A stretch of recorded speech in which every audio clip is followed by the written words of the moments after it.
प्रतियोगिता परीक्षा में अक्सर संविधान से जुड़े हुए प्रश्न हमेशा पूछते रहते हैं। इसलिए हमें जब भी कोई प्रतियोगिता परीक्षा की तैयारी करनी होती है तो संविधान से जुड़े हुए प्रश्नों का निश्चित रूप से तैयारी करना चाहिए। इसी कड़ी में आज हम लोगों के लिए संविधान सभा से जुड़े हुए सभी प्रश्नों को लेकर के आए हैं। अगर आप आज मेरा वीडियो को अच्छी तरह से पूरे वीडियो को देख लेते हैं तो संविधान सभा से जुड़ी हुई जो भी प्रश्न है सभी का उत्तर आपको एक ही वीडियो में मिल जाएगा। और इसको अगर आप देख लेते हैं तो फिर इससे जुड़ा हुआ कोई भी प्रश्न कभी भी पूछे आपको निश्चित रूप से आप उसका उत्तर दे सकते हैं। तो चलिए शुरू करते हैं। सबसे पहला प्रश्न है हमारा, संविधान सभा के गठन की मांग सर्वप्रथम 1895 में किसके द्वारा प्रस्तुत की गई? तो इसका सही उत्तर है बाल गंगाधर तिलक। हमारा दूसरा प्रश्न है, 1924 में किसके द्वारा ब्रिटिश सरकार से यह मांग की गई कि भारतीय संविधान के निर्माण के लिए संविधान सभा का गठन किया जाए? तो इसका सही उत्तर है मोतीलाल नेहरू। अगला प्रश्न है, संविधान सभा के विचार का औपचारिक रूप से प्रतिपादन किसके द्वारा किया गया? तो इसका सही उत्तर है एम.एन. राय। चलिए हमारा अगला प्रश्न है, 1938 में किस व्यक्ति ने वयस्क मताधिकार के आधार पर संविधान सभा के गठन की मांग की? तो इसका सही उत्तर है जवाहरलाल नेहरू। हमारा अगला प्रश्न है, भारत के संविधान सभा गठित करने का आधार क्या था? तो इसका सही उत्तर है कैबिनेट मिशन प्लान 1946। अगला प्रश्न है, सन 1936 में भारतीय राष्ट्रीय कांग्रेस द्वारा संविधान सभा के गठन की मांग कहाँ पर हुए अधिवेशन में रखी गई? तो इसका सही उत्तर है फैजपुर। अगला प्रश्न है, कैबिनेट मिशन योजना के अनुसार संविधान सभा में कुल कितने सदस्य होते थे? तो इसका सही उत्तर है 389। कैबिनेट मिशन योजना के अनुसार संविधान सभा में कुल 389 सदस्य होते थे। आज जो भी प्रश्न हम आपके लिए लेकर के आए हैं ये सभी प्रश्न हमेशा पूछते रहते हैं। अगर आप इसकी तैयारी कर लेते हैं तो संविधान सभा से जुड़े हुए प्रश्न इसको हल करने में कभी भी कोई दिक्कत नहीं होगी। तो चलिए इस वीडियो को आप अंत तक ज़रूर देखें। अगर आप अंत तक बने रहते हैं तो इससे संबंधित जो भी प्रश्न है सभी का उत्तर आप आसानी से समझ जाएंगे। चलिए इसी कड़ी में हम शुरू करते हैं। हमारा अगला प्रश्न है, संविधान सभा में विभिन्न प्रांतों के लिए 292 सदस्यों का निर्वाचन होना था। इनमें से कांग्रेस के कितने प्रतिनिधि निर्वाचित होकर के आए? तो इसका सही उत्तर है 208। संविधान सभा में विभिन्न प्रांतों के लिए 292 सदस्यों का निर्वाचन होना था। इनमें से कांग्रेस के 208 प्रतिनिधि निर्वाचित होकर के आए। अगला प्रश्न है, पुनर्गठन के फलस्वरूप वर्ष 1947 में संविधान सभा के सदस्यों की संख्या कितनी रह गई थी? तो इसका सही उत्तर है 299। पुनर्गठन के फलस्वरूप वर्ष 1947 में संविधान सभा के सदस्यों की संख्या 299 रह गई थी। अगला प्रश्न है, पुनर्गठित संविधान सभा में देशी रियासतों के लिए कितने प्रतिनिधि थे? तो इसका सही उत्तर है 70। पुनर्गठित संविधान सभा में देशी रियासतों के लिए 70 प्रतिनिधि थे, जो कि पुनर्गठन से पहले 93 प्रतिनिधि होते थे।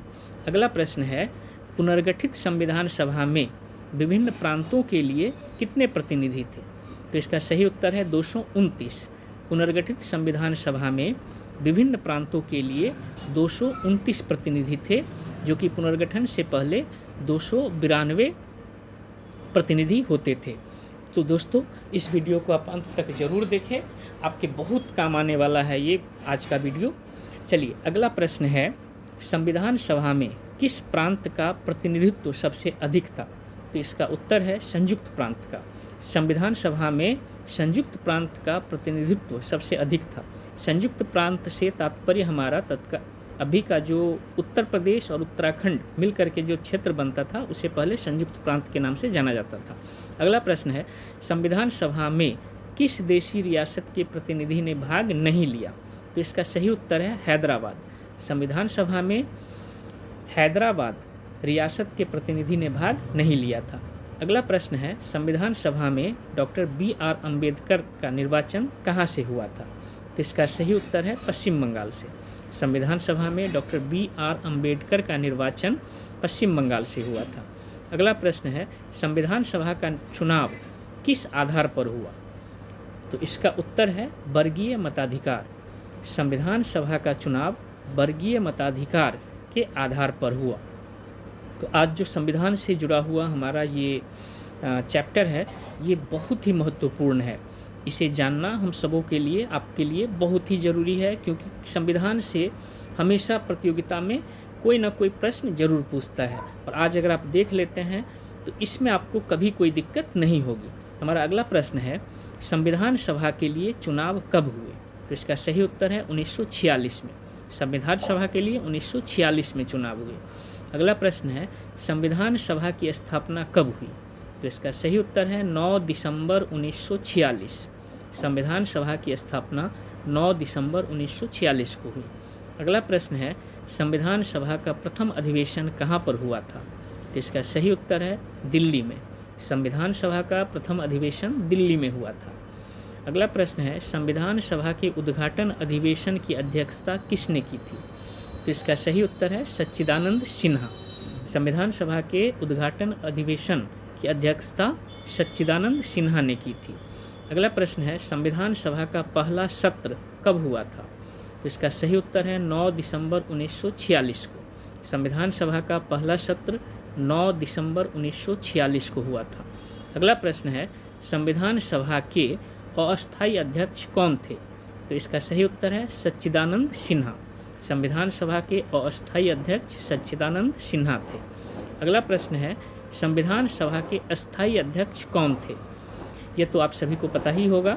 संविधान सभा के अस्थायी अध्यक्ष डॉक्टर राजेंद्र प्रसाद थे। राजेंद्र प्रसाद संविधान सभा के अस्थायी अध्यक्ष थे। तो दोस्तों इस वीडियो को अंत तक जरूर देखें। हमारा अगला प्रश्न है संविधान के विभिन्न पहलुओं के अध्ययन हेतु संविधान सभा ने कितनी समितियां नियुक्त की थी?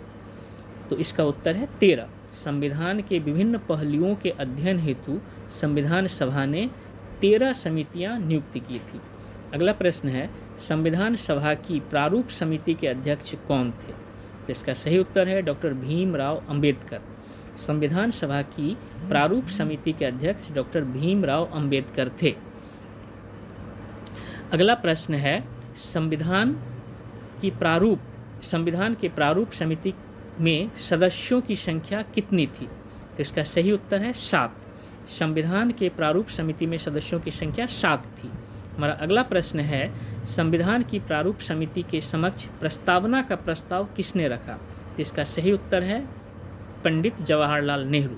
संविधान की प्रारूप समिति के समक्ष प्रस्तावना का प्रस्ताव पंडित जवाहरलाल नेहरू ने रखा था। अगला प्रश्न है संविधान सभा में उद्देश्य प्रस्ताव किसने प्रस्तुत किया? तो इसका सही उत्तर है पंडित जवाहरलाल नेहरू। उद्देश्य प्रस्ताव पंडित जवाहरलाल नेहरू ने प्रस्तुत किया था। तो संविधान सभा में जो ये उद्देश्य प्रस्ताव रखा गया था, ये संविधान सभा की तीसरी बैठक में उद्देश्य प्रस्ताव को रखा गया था। तो ये भी एक प्रश्न होता है कि कौन सी बैठक में उद्देश्य प्रस्ताव रखा गया था? तो उत्तर होगा तीसरी। हमारा अगला प्रश्न है भारत का संविधान सभा ने किस तिथि को राष्ट्रध्वज को अपनाया? भारत की संविधान सभा ने किस तिथि को राष्ट्रीय ध्वज को अपनाया? तो इसका सही उत्तर है 22 जुलाई 1947। भारत की संविधान सभा ने 22 जुलाई 1947 को राष्ट्रीय ध्वज को अपनाया। अगला प्रश्न है संविधान सभा ने संविधान को अंतिम रूप से कब पारित किया? तो इसका सही उत्तर है 26 नवंबर 1949 ईस्वी। संविधान सभा ने संविधान को अंतिम रूप से 26 नवंबर 1949 को पारित किया। अगला प्रश्न है संविधान सभा अंतिम रूप से किस दिन आखिरी बार मिली? संविधान सभा अंतिम रूप से किस दिन आखिरी बार मिली? तो इसका सही उत्तर है 24 जनवरी 1950। संविधान सभा अंतिम रूप से 24 जनवरी 1950 को आखिरी बार मिली। अगला प्रश्न है संविधान सभा के कितने उपस्थित सदस्यों ने संविधान पर हस्ताक्षर किया? इसका सही उत्तर है 284। संविधान सभा के 284 उपस्थित सदस्यों ने संविधान पर हस्ताक्षर किया। हमारा अगला प्रश्न है संविधान के निर्माण में संविधान सभा को कितना समय लगा? तो इसका सही उत्तर है 2 वर्ष 11 महीना और 18 दिन।